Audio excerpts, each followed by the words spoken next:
Okay, good evening everyone.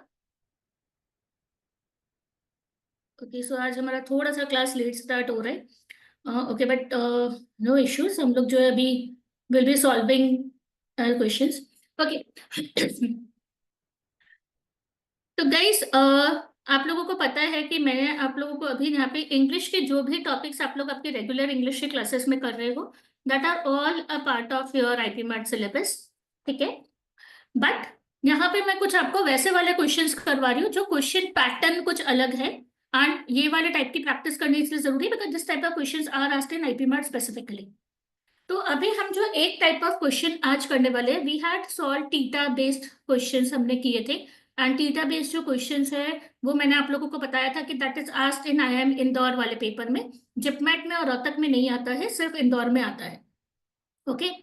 तो वो I hope मैंने आप लोगों को एक 55 क्वेश्चंस की शीट्स दी थी। तो वो सबने सॉल्व कर ली होगी। किसी का भी पेंडिंग है तो प्लीज मेक श्योर कि आप लोग उसको करो। किसी ने अगर क्लास नहीं अटेंड करी तो प्लीज मेक श्योर कि आप लोग जो है उसकी रिकॉर्डिंग देखकर वो चीज सॉल्व करो। But solve that. Okay. Now अभी जो है today I am going to solve a second type of questions जो आते हैं।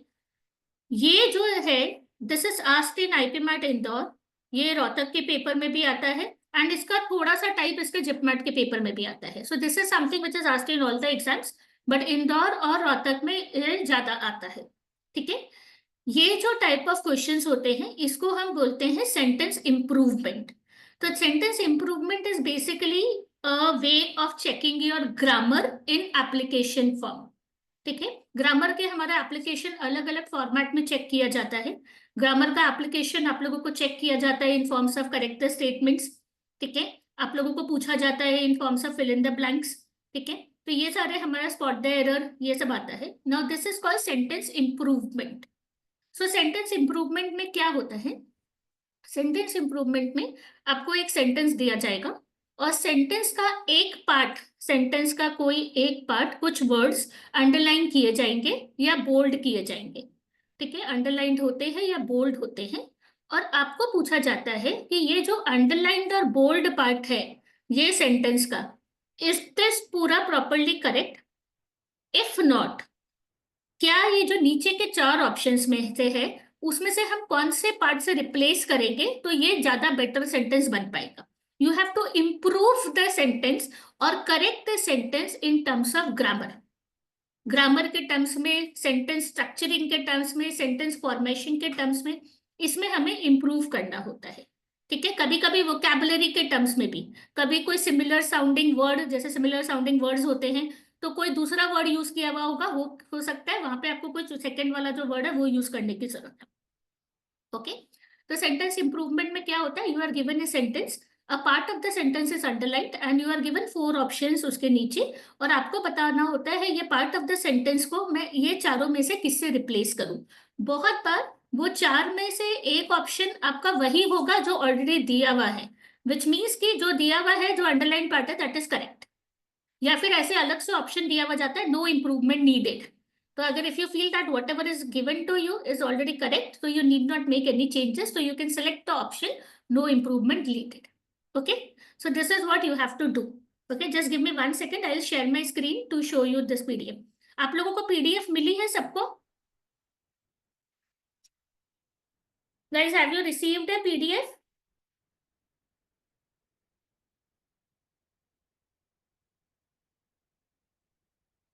व्हाट्सएप ग्रुप पे? चलो मैं डाल रही हूँ आप लोगों को।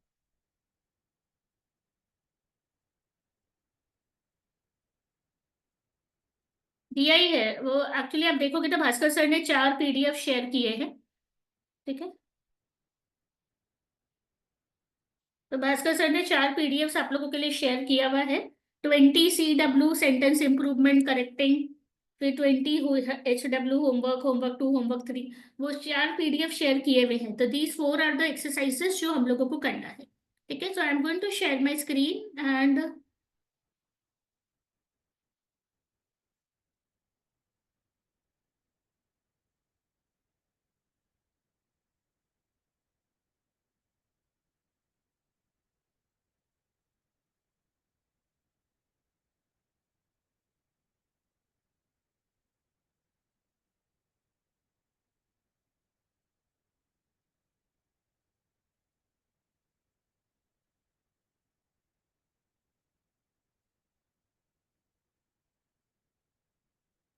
ओके गाइस, मेरा है ना यहाँ पे स्क्रीन शेयरिंग में थोड़ा सा इश्यू आ रहा है। कैन वन ऑफ यू, कोई अगर लैपटॉप से है तो can someone send the share the screen, first वाला जो है 20CW। Anyone who is on laptop?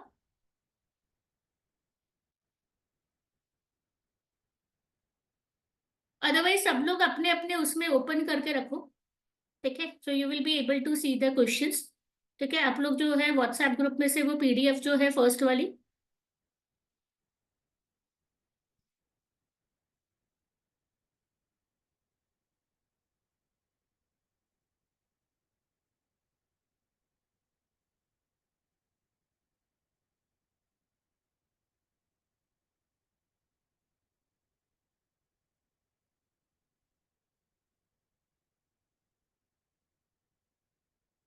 सबने ओपन कर लिया? पहले तो लेट मी टेल यू कि किस किस टाइप के आप लोगों को सेंटेंस इंप्रूवमेंट करने की जरूरत होती है। ठीक है, let us look at some rules जो होते हैं कि these are the things that you need to check while you are improving the इसका ये। ठीक है, इसमें से सबसे पहला तो आता है आपका ग्रामर। ग्रामर में जो सबसे इंपॉर्टेंट यहाँ पे आते हैं बहुत सारा, वो है tenses. Please revise the concept of tenses. Had का यूसेज, विल वुड का यूसेज, ये सब सब चीजें बहुत ज्यादा जरूरी है। ठीक है, तो यहाँ पे जो टेंसेस वाला पार्ट है वो बहुत ज्यादा इंपॉर्टेंट है, बिकॉज टेंसेस का ही मैक्सिमम रूल आप लोगों का लागू होगा while you are going for sentence structuring. दूसरा जो होता है पैरेललिज्म का। पैरेललिज्म क्या होता है? पैरेललिज्म होता है एक सिमिलर स्ट्रक्चर या सिमिलर फॉर्मेट जो हम फॉलो करते हैं। फॉर एग्जाम्पल, अगर मुझे बोलना है कि I like to sing, dancing and to read, तो that is a wrong construction of sentence.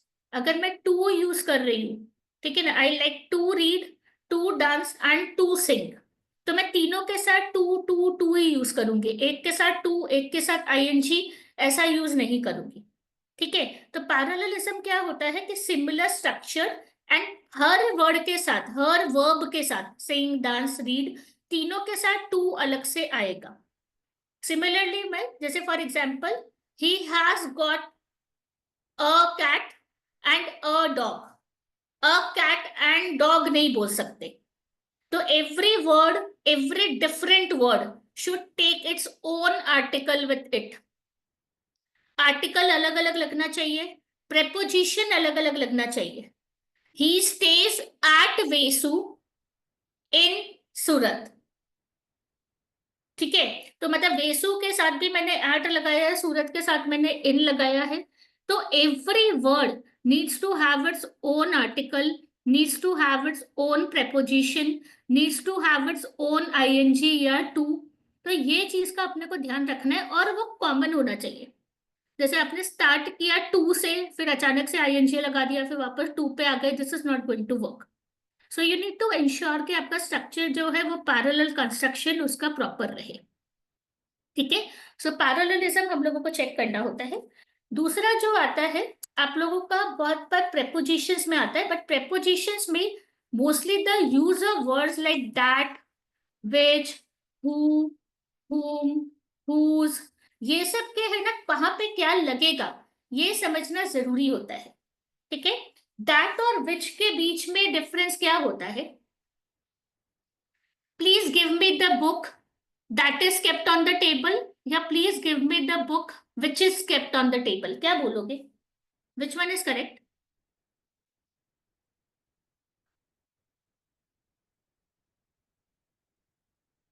बोलो guys, please give me the book that is on the table या please give me the book which is on the table, क्या बोलोगे?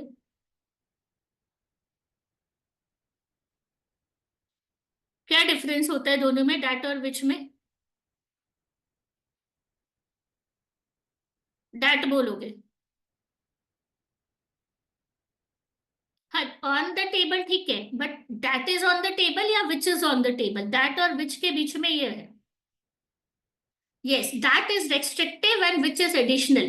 ठीक है, आप लोगों को क्या चीज का ध्यान रखना है कि हम जब भी कोई ऐसी इंफॉर्मेशन दे रहे हैं जिसके बिना आपका सेंटेंस का सेंस पूरा कंप्लीट नहीं होगा, for example if I am saying please give me the book, तो जब तक मैं नहीं बताऊंगी कि कौन सा बुक जो टेबल पे रखा हुआ है, तब तक आपको समझ में नहीं आएगा। मैं बोलूंगी please give me the book, तो आप मेरे से पूछोगे कौन सा बुक मैम, तो I need to provide you with some information to make complete sense of the sentence.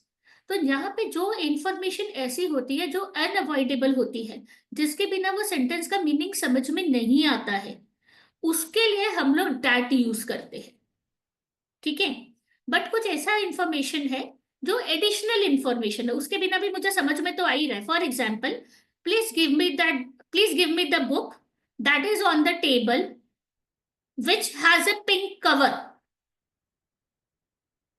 ठीक है ना, मतलब टेबल पे एक बुक रखी हुई है, that is on the table, please give me the book, so there is one book on the table, please give me that book. ठीक है, मुझे वो बुक दे दो आप, मतलब that is the book I that I want. मतलब मैं वो बुक के बारे में बात कर रही हूँ, आपको पता है टेबल पे एक बुक है, वो मैम को देनी है। अभी ये तो मैं एक एडिशनल आपकी कन्वीनियंस के लिए बोल रही हूँ, ताकि it becomes easier for you to identify. तो मतलब वो पिंक जो है वो कवर वाला, मेरे पास उसमें का पिंक कवर है, वो चाहिए मुझे। ठीक है, so sometimes the information is unavoidable, something that you need to definitely provide, otherwise वो इंफॉर्मेशन कन्वे नहीं होगा, वो हम दैट से यूज करते हैं। एंड विच में हम लोग वो वाला डालते हैं जिसके बिना भी वो चल जाए, वो नहीं भी होगा तो भी चलेगा, बस वो एडिशनल इंफॉर्मेशन है। ठीक है, हु, whom, whose, हु और whom कहाँ यूज होता है?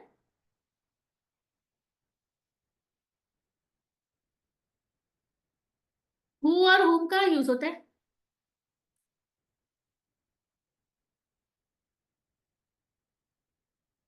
which is used for specific नहीं, that is used for specific, which is used for additional information। who जो है ना doer of the action के लिए यूज होता है, and whom kind of receiver of the action के लिए।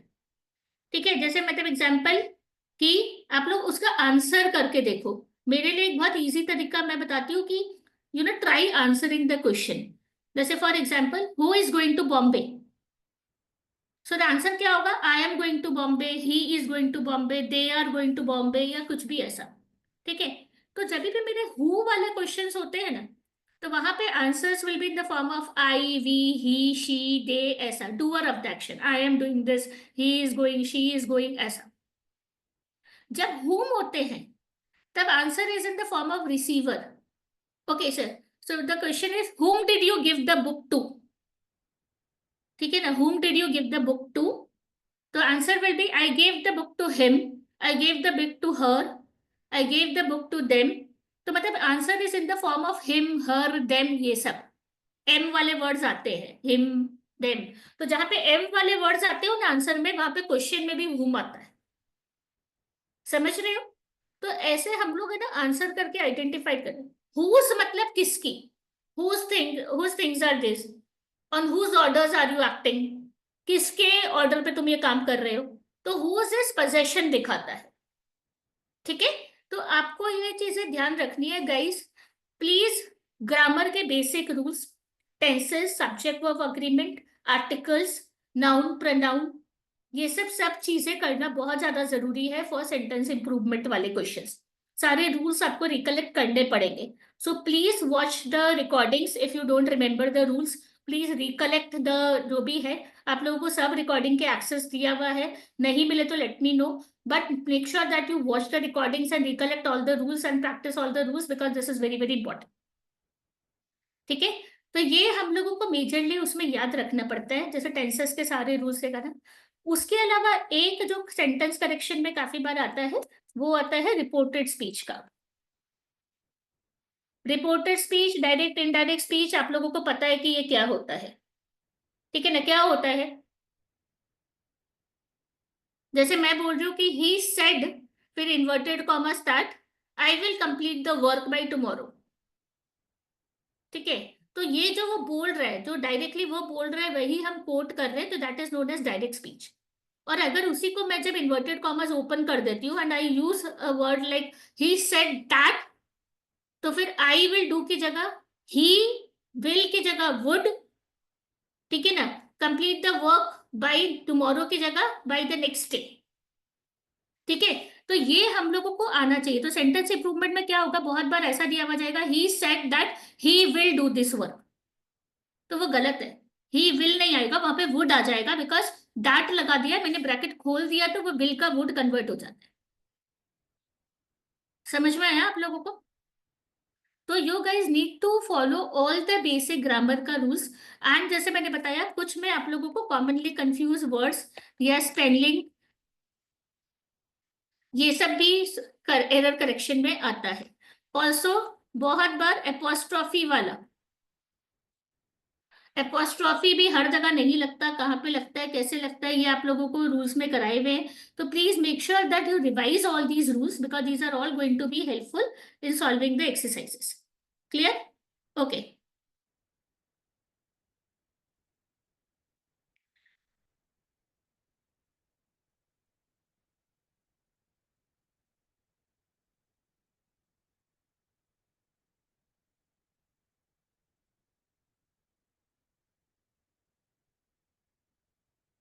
ओके गाइज, किसी के पास भी ये ओपन है क्या? ये मेरे में नहीं, फाइल ओपन नहीं हो रही है ये वाली। सो कैन यू गाइज और open it in your books itself, अपने अपने उसमें आप ओपन कर सकते हो।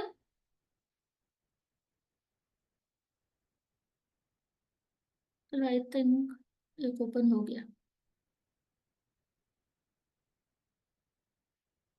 चलो चलो, okay, so this is done.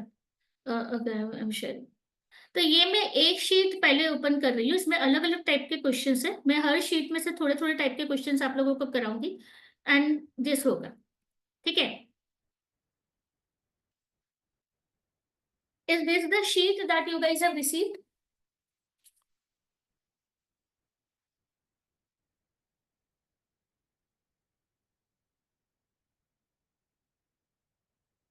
Okay, चलो। So guys, as you can see, first वाल मैं आपको बता देती हूँ। ठीक है? As they approaching the house, the colonel's wife calls him for tea. ठीक है? तो अभी इसमें ये वाला जो पार्ट अंडरलाइंड है, as they approaching the house, वही वर्ड्स आप लोगों को करेक्ट करने हैं। Okay? So everyone, you guys have the sheets with you. तो इसमें जो है, फटाफट you guys can take 10 minutes, do not see the answers, but आप लोगों को सारे 25 करने हैं। And you guys have got 10 minutes to do this. Please solve this entire sheet and we will be quickly discussing this. Everyone. ये mostly grammar based है। ठीक है? So this is mostly grammar based. So please solve all 25 questions and we'll be discussing this. I'm going to give you guys 10 minutes to complete this. I hope all of you have the sheet. So इसलिए मैंने screen sharing discontinue कर दिया।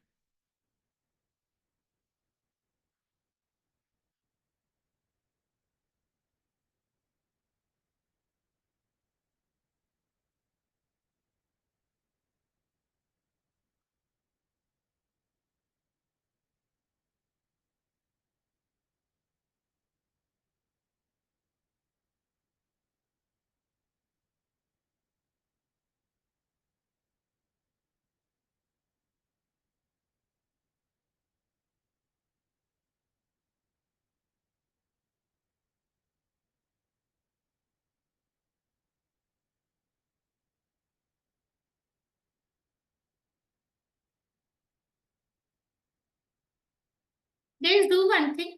ये वाला जो question है ना, एक बार 10 तक डिस्कस करो, because I want to discuss the second type of questions also, लंबे सेंटेंसेस वाला।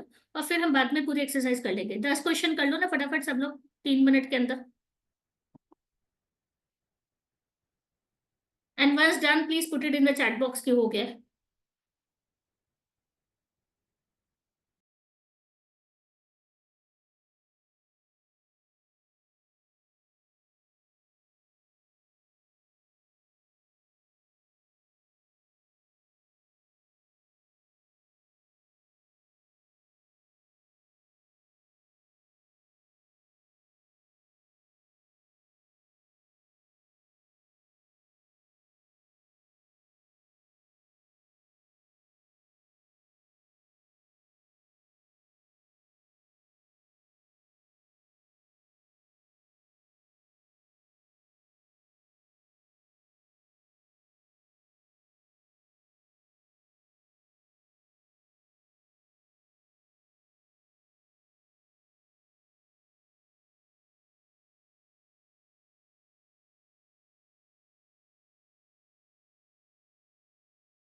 चलो, let's discuss this, guys. I hope all of you are done.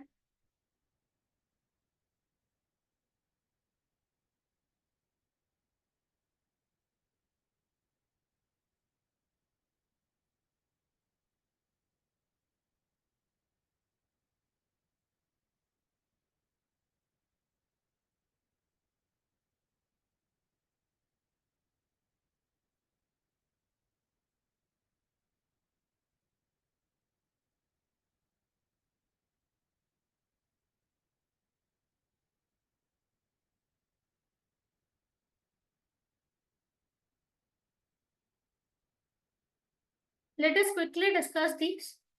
फिर हम थोड़ा सा, okay, first, everyone, I want some answers in the chat box, everyone. सब लोग फटाफट बताओ कि फर्स्ट का आंसर क्या है।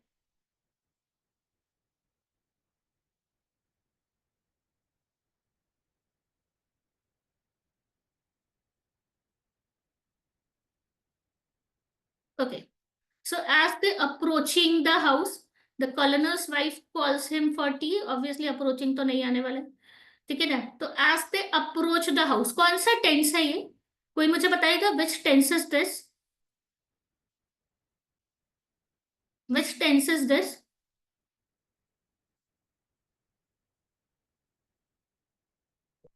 Guys, this is एक सिंपल प्रेजेंट टेंस।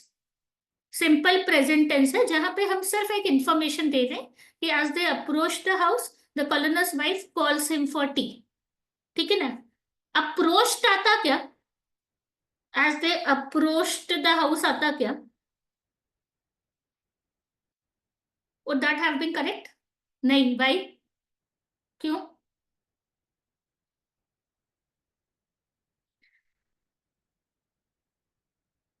हाँ मतलब पास्ट है वो ठीक है, बट क्या है, फिर कॉल्ड आता, एग्जैक्टली exactly. अगर हम यहाँ पे अप्रोच करते तो यहाँ पे भी कॉल्ड आता, because it would have been a simple past tense वाला। As they approach the house, the colonel's wife called them for tea या कॉल्ड हिम फॉर टी, ठीक है। तो यहाँ पे अगर पास्ट होता तो पूरा पास्ट आता, ये प्रेजेंट है तो अप्रोचिंग नहीं आएगा, अप्रोच आएगा। Next question, centuries of servility, what do you mean by servility?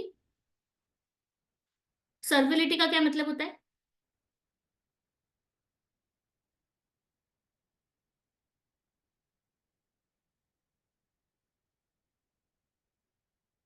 What do you mean by servility?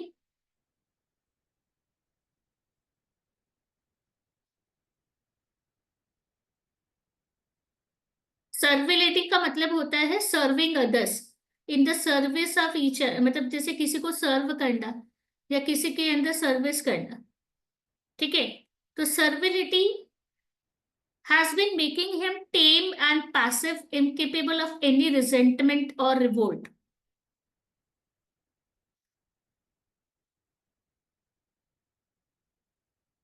Okay, तो आप लोग सी बोल रहे हो, has made him, has made him, बस सेंचुरीज ऑफ सर्विलिटी है ना, तो सेंचुरीज ऑफ सर्विलिटी प्लूरल नहीं आएगा, हैव नहीं आएगा, बी नहीं आना चाहिए।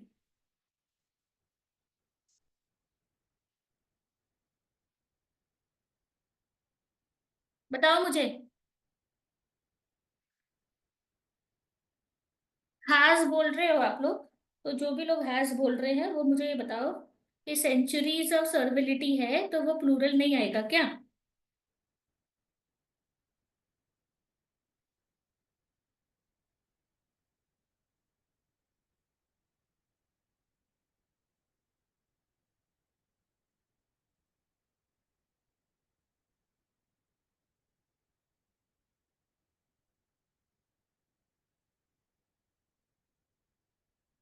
देखो, इसमें आता है सेंचुरीज ऑफ सर्विलिटी है ना, तो उसमें हमें ऐसे सेंचुरीज नहीं गिनना है, हम लोगों को सेंचुरीज ऑफ डूइंग दिस या लॉन्ग आवर्स, हम लोग जो भी कोई भी हम लोग ऐसे चीजें बोलते हैं ना, तो उसको मुझे एक ही चीज करना होता है। जैसे मैंने आप लोगों को बताया, 10 miles is a long distance, ठीक है। तो वहां पे मुझे ये नहीं देखना कि 10 है और माइल्स है, ऐसा।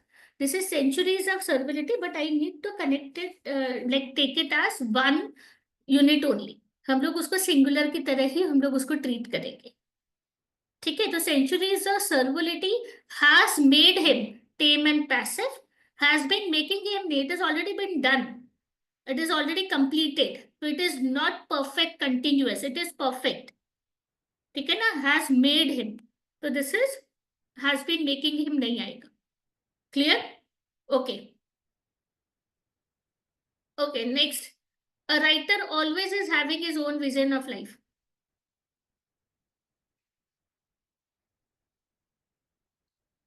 A writer always is having.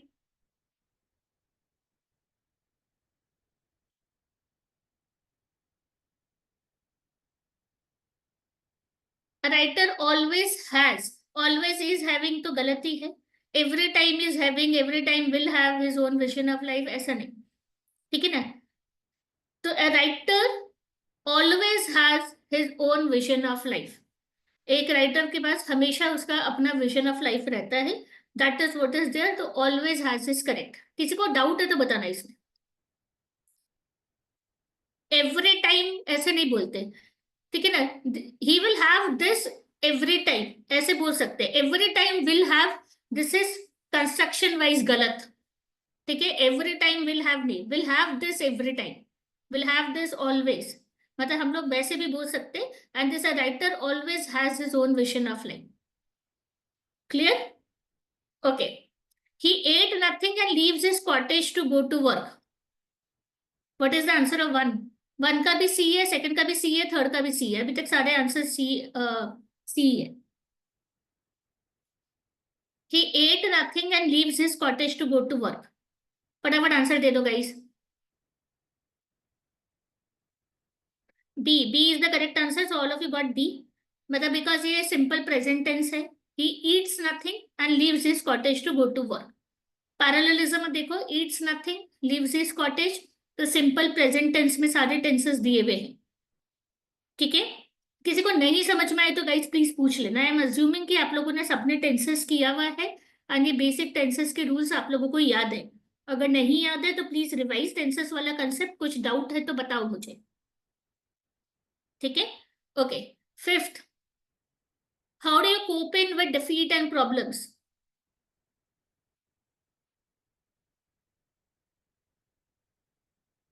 How do you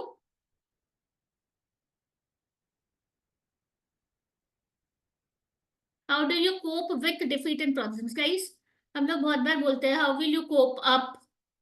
हम लोग कोप के साथ बहुत बार अप यूज करते हैं या कोप इन यूज करते हैं. गाइस प्लीज अंडरस्टैंड, कोप के साथ कोई भी दूसरा preposition नहीं आता है. इन नहीं आता, कोप अप नहीं आता. You will have to cope up with your problems, ऐसा नहीं होता है. कोप के साथ सिर्फ एक ही आपका preposition आता है, that is with.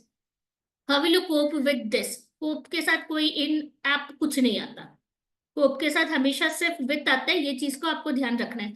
Guys make sure IPMAT कर रहे हो तो मैंने आप लोगों को पहले भी बताया है, idioms and phrases, phrasal verb, prepositions बहुत इंपॉर्टेंट है.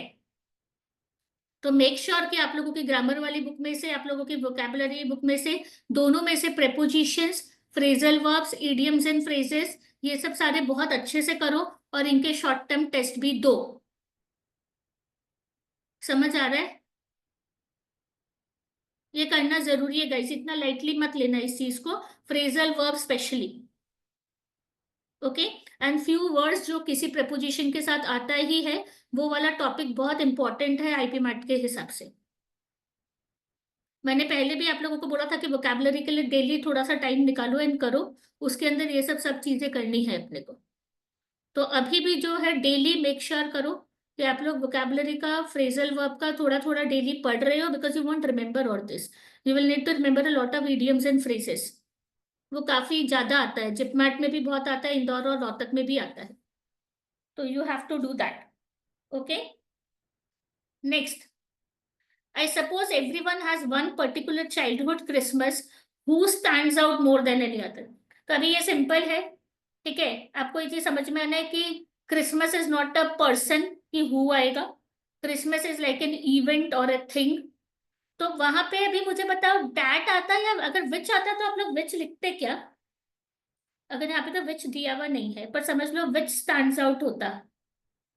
हाँ रेयांश, एग्जैक्टली मैं भी वही क्वेश्चन पूछ रही हूँ कि मुझे बताओ यहाँ पे विच आ सकता था क्या? नहीं आता. क्यों?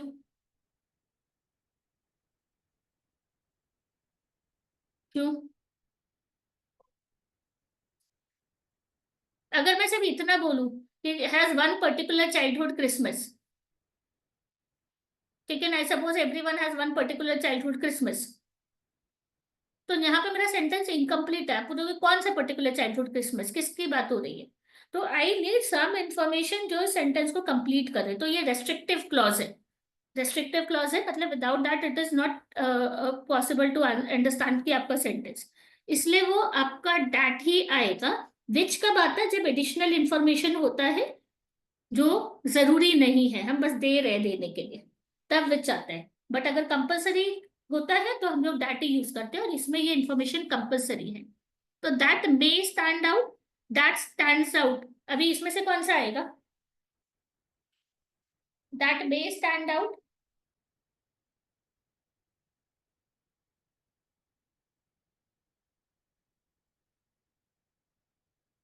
Y? That may stand out क्यों नहीं आएगा?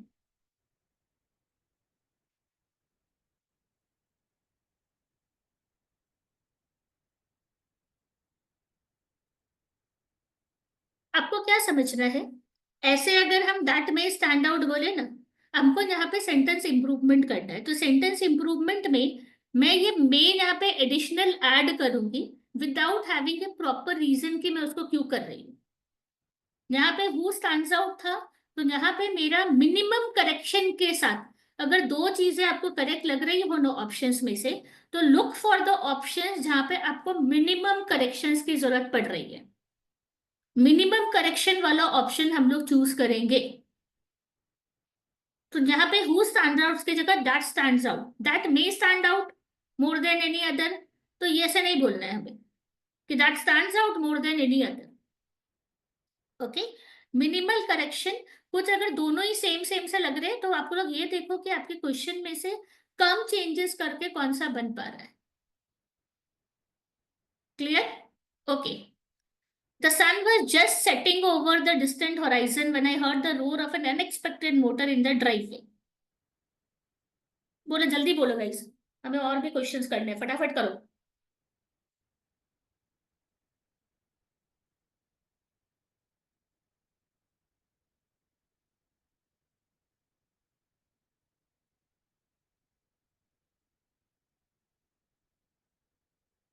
The sun was just setting over the horizon, देखो इसमें आप देखो, the sentence is not changed, option ऐसा का ऐसा दिया हुआ है। तो मैंने आप लोगों को बताया था कि बहुत बार ऐसा भी होगा जब आपको सेम ऑप्शन जो है वो दिया हुआ जाएगा, that is also a possibility, या फिर नो इम्प्रूवमेंट नीडेड ऐसा करके एक ई वाला ऑप्शन भी आता है बहुत सारे एग्जाम्स में। ठीक है। तो sun was just setting over the horizon, तो sun was just, was to just set, was to be setting, just set, ये सब सब गलत है। The sun was just setting over the horizon, this is correct. ठीक है। Okay. अब में से कुछ लोगों ने ए बोला है, was to just set over the horizon, नहीं, was just setting over the horizon ऐसा सब हो रहा था when I heard the roll, this is आपका पास्ट कंटिन्यूअस। पास्ट कंटिन्यूअस में क्या होता है? He was doing this when this happened, I was studying when the lights went of.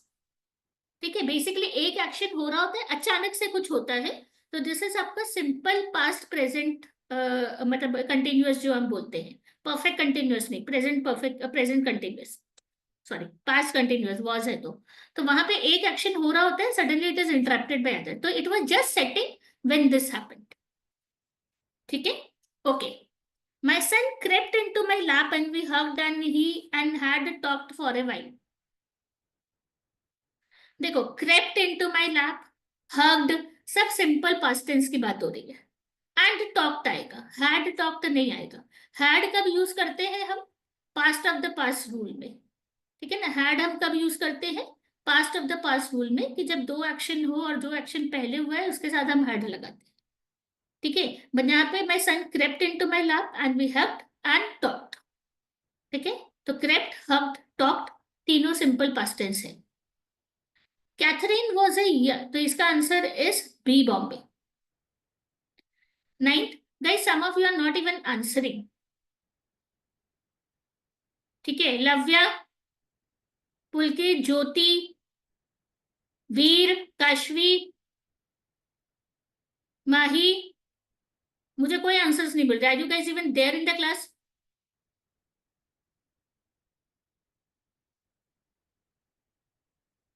You need to answer. आप लोगों को आंसर डालने हैं चैट बॉक्स में।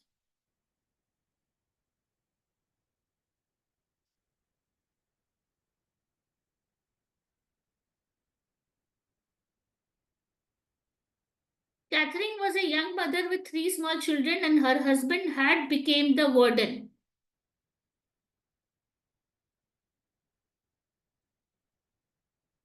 When her husband had became the warden, I said.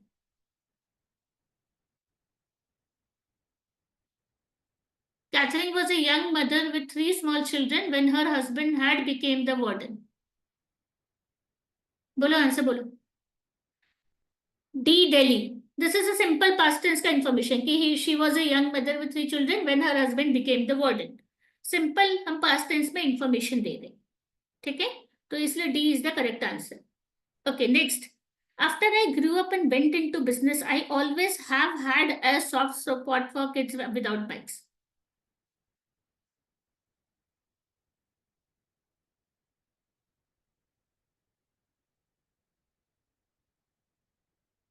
After I grew up and went into business, I always have had a spot for kids without bikes.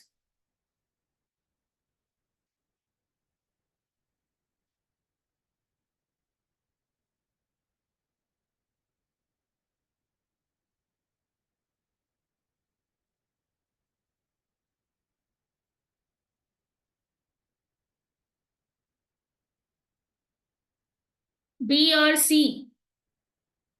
अच्छा है, दोनों always had he है इसमें। अच्छा, okay. B और सी same ही option है। ठीक है, उसके अलावा कुछ और लग रहा है? D, have always had. After I grew up and went into business, I have always had a soft spot for kids. अच्छा, मुझे बताओ पास्ट टेंस कौन सा चल रहा है? इसमें कौन सा टेंस चल रहा है? After I grew up and went into business, which tense is this?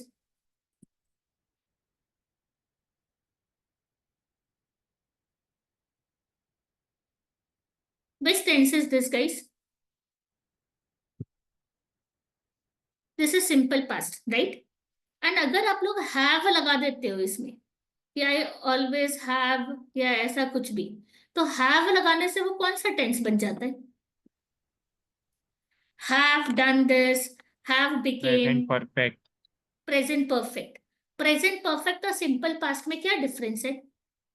कब हम प्रेजेंट परफेक्ट यूज करते हैं और कब हम सिंपल पास्ट यूज करते हैं? Let's understand one thing guys, कि सिंपल पास्ट और प्रेजेंट परफेक्ट में सिंपल पास्ट कौन सा होता है? जैसे he was, I grew up, ये सब सब सिंपल पास्ट है। एंड प्रेजेंट परफेक्ट कौन सा होता है? हैव डन, हैज डन, ऐसा वाला। तो पहले तो इनमें हम सिमिलैरिटी समझते हैं। सिमिलैरिटी क्या होता है? सिमिलैरिटी ये होता है कि दोनों में एक्शन कंप्लीटेड है। ठीक है ना, दोनों में एक्शन कंप्लीटेड है। बट हम लोग फिर भी उसको प्रेजेंट में क्यों डालते हैं? प्रेजेंट परफेक्ट टेंस को हम प्रेजेंट में क्यों डालते हैं? बिकॉज उसमें टाइम इज स्टिल गोइंग, या फिर उसका असर अभी भी है। ठीक है, जैसे फॉर एग्जाम्पल मैं ये बोलूं, मैंने ये एग्जाम्पल मेरा क्लास में भी यूज किया हुआ है पहले, कि मैंने आज बहुत काम किया। मैंने आज बहुत काम किया, या आज मैंने बहुत देर तक काम किया। ठीक है, तो मैं जब ये सेंटेंस को इंग्लिश में कन्वर्ट करूंगी कि मैंने आज बहुत काम किया, तो वो क्या बनेगा कि हम इसको ऐसे बोलेंगे कि I did a lot of work today, या I have done a lot of work today.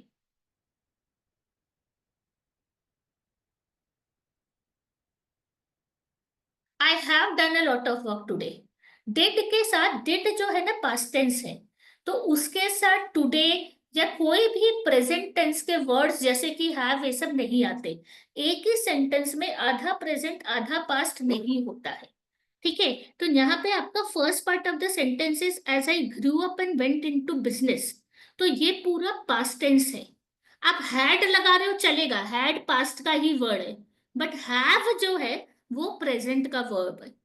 Has और हैव हम प्रेजेंट टेंस में यूज करते हैं। तो एक पास्ट टेंस के सेंटेंस में आप अचानक से प्रेजेंट टेंस के वर्ड्स नहीं यूज कर सकते हो। या तो पूरा ही सेंटेंस हैव हैज के फॉर्म में ही होता कि as I have grown up and have gone into business, ऐसा होता तो चलता, ठीक है ना, अगर वो लॉजिकली सेंस निकलता तो। बट यहाँ पे मैंने किया है मैंने कंप्लीटली पास्ट टेंस वाले वर्ब्स मैंने यूज किए हैं, ग्रू, वेंट। तो then I suddenly can not start using a present tense का वर्ब अगेन हैव ऐसा। तो मैम प्लीज ये चीज का ध्यान रखना। यस रियांश। मैम तो प्रेजेंट कंटिन्यूअस और प्रेजेंट परफेक्ट में क्या डिफरेंस है? प्रेजेंट कंटिन्यूअस और प्रेजेंट पर परफेक्ट में हाँ। जो डिफरेंस पास्ट में, मतलब देखो कहीं पे भी simple present continuous and perfect continuous में और परफेक्ट में क्या डिफरेंस होता है समझो। अगर मैं सिर्फ इतना बता रही हूँ कि इट इज रेनिंग आउटसाइड, मतलब ये एक्शन हो रहा है, दैट्स इट। तो दैट इज आपका प्रेजेंट कंटिन्यूअस कि at the time of speaking वो एक्शन हो रहा है, बस मैं इतना ही इंफॉर्मेशन आपको दे रही हूँ। I am teaching, you are learning, बस एक्शन हो रहा है, दैट्स इट। बट मैं अगर ये भी बताती हूँ साथ में कि वो एक्शन कब से हो रहा है या कितनी देर से चल रहा है, तो हम लोग वहां पे हम लोग वर्ड्स यूज करते हैं has been happening, have been happening ऐसा।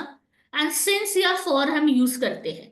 आई have been teaching online since 5:30 PM, ठीक है। I have been teaching online for 1 hour। तो जब मैं ये भी बता रही हूँ ना कि एक्शन कब से हो रहा है क्या हो रहा है, तो वहां पे वो प्रेजेंट परफेक्ट कंटिन्यूअस बन जाता है इंस्टेड ऑफ सिंपल कंटिन्यूअस, ठीक है। तो it is raining outside is simple continuous, it has been raining outside for 1 hour is perfect continuous. मैं ये नहीं बोल सकती it is raining outside since 1 PM, गलत है। अगर सिंस या फॉर आएगा सेंटेंस में तो कंपलसरी हैज या हैव आना चाहिए, वो जरूरी है। सिंस या फॉर अगर आता है सेंटेंस में तो हैज या हैव आना चाहिए, दैट इज इंपॉर्टेंट, ठीक है। तो ये बेसिक रूल है। Okay ma'am. और दूसरा जो रूल याद रखना है, कहाँ पे सिंपल पास्ट टेंस आएगा और कहाँ पे प्रेजेंट परफेक्ट टेंस आएगा। तो प्रेजेंट परफेक्ट टेंस तब यूज होता है जब एक्शन तो हो गया बट उसका असर अभी भी चालू है या वो टाइम अभी भी चल रहा है। जैसे मैंने काम तो कंप्लीट कर लिया, मैंने आज बहुत काम किया, तो काम तो हो गया बट आज तो अभी भी चल रहा है ना, today is still going on. तो जब words like today, just now, ये सब आते हैं ना, तो दैट इंडिकेट्स कि टाइम अभी भी चल रहा है। तो जब टाइम अभी भी चल रहा होता है तो मैं उसको पास्ट टेंस नहीं बोल सकती कि I did a lot of work today. नहीं, डिड पास्ट है, टुडे प्रेजेंट है, दोनों मिसमैच हो जाएगा। तो मैं उसको एक ही साथ लाने में मैं क्या करूंगी, आई have done a lot of work today. और अगर मैंने कल बहुत काम किया था ऐसा बोलना है तो मैं यस्टरडे यूज करूंगी। तो आई did a lot of work yesterday, तब यस्टरडे है तो मैं डिड लगा दूंगी। बट अगर टुडे है ना तो मैं वहां पे डिड नहीं लगा सकती, तो इस पॉइंट ऑफ टाइम पे I am going to use have. Similarly, वो अभी अभी बिल्डिंग के बाहर गए, तो they just left the building is wrong. They just left the building is wrong क्योंकि वो अभी अभी गए, तो जस्ट नाउ मतलब प्रेजेंट अभी भी चल रहा है वो टाइम। तो they have just left the building, they have just left the building बोलेंगे बिकॉज वो टाइम अभी भी चल रहा है, वो असर अभी भी है। जब भी सेंटेंस में ऑलरेडी वर्ड आता है, I have already done this, I already did this is wrong. I have already done this, already हमेशा असर दिखाता है कि this is already taken care of, ठीक है। तो जब आपको ऐसे असर दिखाना है तो वहां पे I have already done this and not I already did this. समझ में आ रहा है सबको? क्लियर? तो यू नीड टू इंश्योर कि ये वाला चीज आप लोग ढंग से समझो और यहाँ पे ये मिस्टेक्स को अवॉइड करनी है आप लोगों को। Please recollect the rules of grammar, tenses फिर से पढ़ लो, नहीं याद आए रिकॉर्डिंग अवेलेबल है, ठीक है। सारे रिकॉर्डिंग्स अवेलेबल है, प्लीज वो सारे रिकॉर्डिंग्स देखो, ये रूल्स सारे रिकलेक्ट करो, but make sure you do this before your IPMAT exams because this is very important, ठीक है। ओके, सो यहाँ पे जो आंसर इज ऑलवेज हैड आएगा। हैव क्यों नहीं लगा सकते मैंने आपको बताया, क्योंकि ये पहला पार्ट ऑफ द सेंटेंस जो है वो पूरा पास्ट टेंस है, फिर मैं अचानक से प्रेजेंट टेंस नहीं ला सकती मैं वहां पे, ठीक है। So I am going to continue with the past itself. Clear? Okay, let me now move to the next sheet. ये वाली शीट भी आप लोगों को दी गई है, ठीक है। दिस इज होमवर्क 1, HW1 वाली शीट है।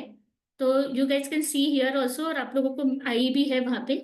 अभी ये जो है ना, इस टाइप के क्वेश्चंस ज्यादा आते हैं, वो भी आते हैं, ग्रामर में भी आते हैं, बट ऐसे थोड़े लंबे वाले ज्यादा आते हैं। आईपी मैट इंदौर और रोहतक दोनों में करना वही चीजें है, बट सेंटेंसेस थोड़े बड़े हैं, ठीक है। सो यहाँ पे आपको वही करना है, अगेन अंडरलाइंड पार्ट को नीचे वाले पार्ट्स में से रीड करके आपको आइडेंटिफाई करना है कि कौन सा रहेगा। Please try the first 3 questions that you can C on the screen. First 3 questions try करो सबको।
चलो, done, all 3। Let's try.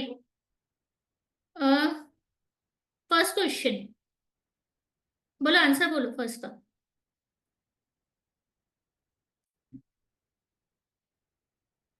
B, D, ई, और भी कुछ है क्या? बी, डी, ई, ये ऑप्शंस आए हैं।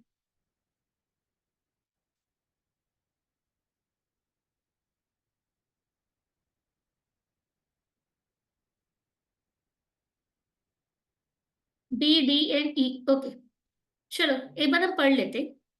In the 30s and 40s, devotees of Villa Cathars maintained that her writing has all the qualities found in the highest order of American writers of the 19th and 20th century. ठीक है, पहले तो मुझे कोई थोड़ा सा बता दो कि ये सेंटेंस प्रेजेंट का सेंटेंस है, पास्ट का सेंटेंस है, क्या है ये?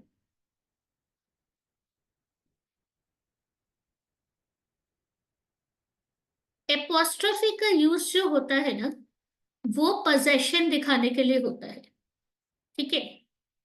तो डिवोटीज ऑफ, आप लोग क्या बोलोगे कि जैसे डिवोटीज ऑफ लॉर्ड रामा या डिवोटीज ऑफ लॉर्ड रामाज, क्या बोलोगे?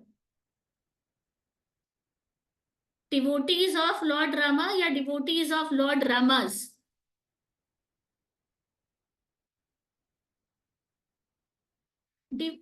ऐसा होता ना, लॉर्ड रामाज डिवोटीज, तब हम लोग एपोस्ट्रोफी यूज करते। जैसे फॉर एग्जाम्पल, जैसे कुछ भी, कि अगर मैं बात करूं कि रेयांश, तो रेयांश का बैग है, तो अगर मुझे बैग ऑफ रेयांश बोलूंगी मैं, या फिर Reyansh apostrophe S bag, apostrophe S होता, रियांश इज बैक। ठीक है, तो बेसिकली द आइडिया इज कि जब भी आप पोजेशन दिखाते हो, तो जो चीज का पोजेशन दिखा रहे हो वो वर्ड अगर पहले आ गया है, डिवोटीज ऑफ लॉर्ड रामा है, डिवोटीज ऑफ विला केथर है, तो यहाँ पे एपोस्ट्रॉफी नहीं आएगा। ऐसा होता विला केथर्स डिवोटीज, तब एपोस्ट्रॉफी आता। ठीक है, बट डिवोटीज ऑफ दिस लिखा हुआ है तो there is not going to be any apostrophe, तो ए बी और सी तो आने ही नहीं वाला है। ठीक है, अब इन दोनों में डिफरेंस किया, Cather maintain that her writing, Cather maintained that her writing has और हैड। अभी आप लोग मुझे ये देखकर बताओ कि ये पूरा सेंटेंस प्रेजेंट है या पास्ट है।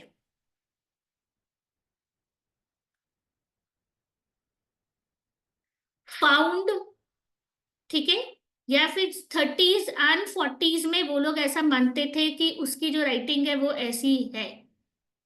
ठीक है, तो बेसिकली दिस इज अ पूरा पास्ट टेंस का इंफॉर्मेशन, तो हैज नहीं आएगा, हैड आएगा।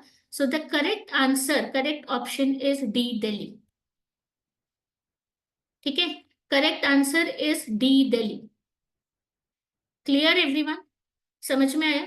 सो in the thirties and forties devotees of Willa Cather maintained that her writing had all the qualities found in the highest order of American writers of the 19th and 20th century. Clear?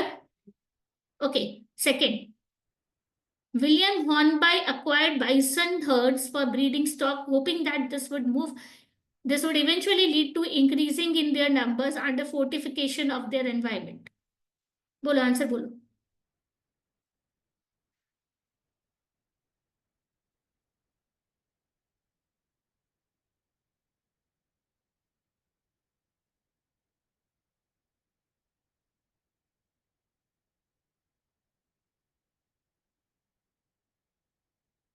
B and D, B और D के अलावा कोई और option?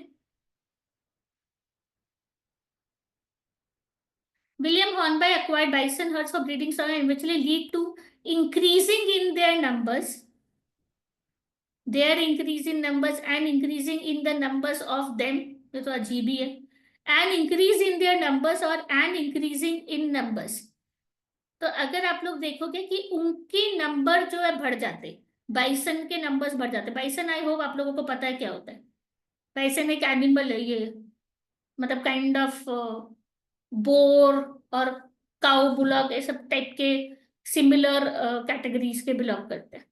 ठीक है ना, तो bison जो है and increase in their numbers, William Harvey acquired bison herds to lead to an increase in their numbers and the fortification of their environment. अब ये देखो यहाँ पे पैरेललिज्म भी जरूरी है, an increase and a fortification, this and this, it will lead to this and it will lead to this, तो दोनों का अपना आर्टिकल होना चाहिए।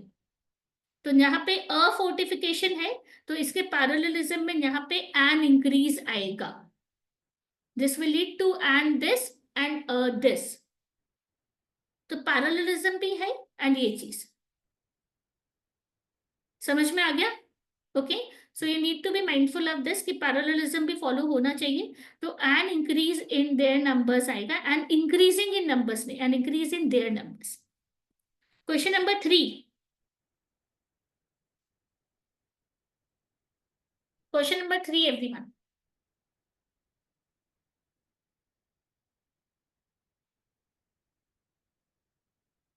I need some answers, guys.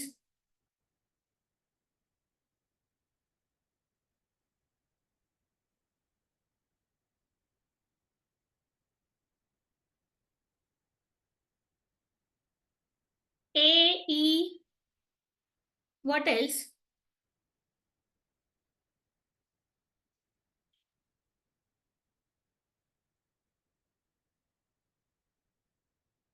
Okay. So most of you have gotten the answer as E. किसी का A भी आया, but let us see. Robinson is a botanist whose dream is to re-establish an authentic pre-human piece of Hawaii, a place now awash with introduced species of plants and animals. ठीक है ना? तो यहाँ पे मैंने आप लोगों को बताया था कि who's that,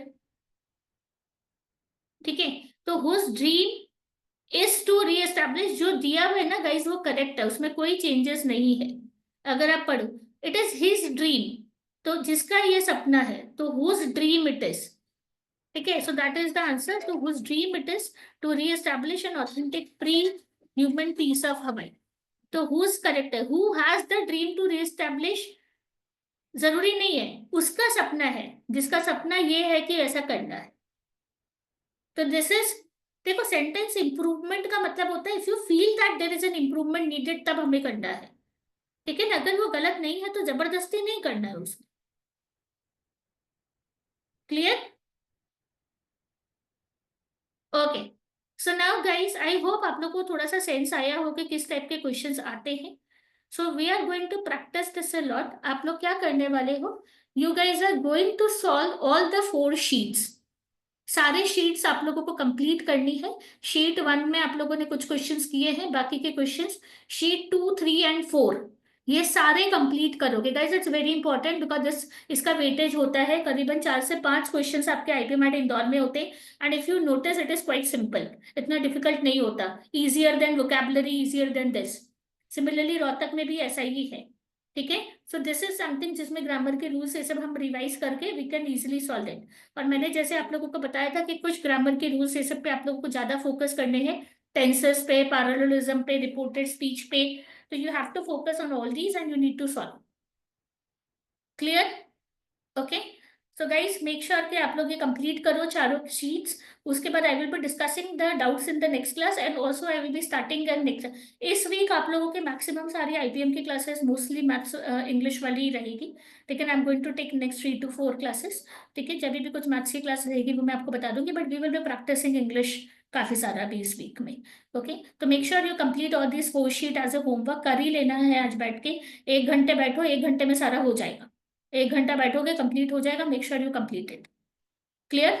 okay, any doubts guys? Okay, so we'll end the meeting here and make sure you complete all the 4 sheets as homework and we'll meet in the next class.